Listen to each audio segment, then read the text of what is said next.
Chicken যে খেয়েছিস আর পেট ঠান্ডা হয়ে গেছে, এবার যাচ্ছি ঘরে। অনেক টাইম হয়ে গেছে, পুরো রাস্তা ফাঁকা দেখেছিস, লোকজন বলে কিছুই নেই, আমরাই আছি। এবার ঘরে চলে যাচ্ছি, পুরো ফাঁকা রাস্তা, সত্যি তাই না বল? তুই ঘরে গিয়ে আবার রান্না করতে হবে। দেখ দেখ, যা জিজ্ঞেস কর বড়া পাও নাকি, জিজ্ঞেস কর।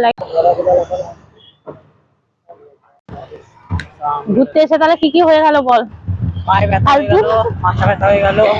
ফালতু, ঘুরতে যাচ্ছি বলে দেখ কত কিছু হয়ে গেল।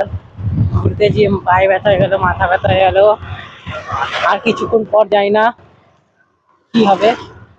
এত হাঁটিছে, সবচেয়ে বড় কথা আমার খরচা হয়ে গেল। দেখো আমার খরচা হলো, মায়ের খরচা হলো, সবচেয়ে বড় কথা আমার খরচা হয়ে গেছে। আমার খরচা হয়েছে, তোমার না। না, আমার খরচা হয়ে গেল। এই জন্য চল হাঁটতে যাবো, বেকার হাঁটতে যাবো, আমার খরচা কি আছে?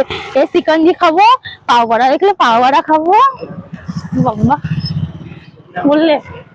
ওই তো পাও বড়া তো নিয়ে এসেছিলাম, কিন্তু কি দিয়েছে জানি না। এখানে দেখাচ্ছে চাটনি আর দই, আর এই যে পাও আছে, দেখি পাওটা খুব সুন্দর প্যাক করে দিয়েছে। না এটা পাও না, এটা হলো লঙ্কা বেসন দিয়ে ভাজা। ঘরে আমি অনেকবার ট্রাই করেছি লঙ্কা এরকম ভাজার, জানি না কেন হয় না, ওদের হাতে যে কী জাদু আছে কে জানে। আর এই যে সাথে আছে পাও ভাজা, সরি পাও ভাজা নয়, এটা হলো পাও বড়া।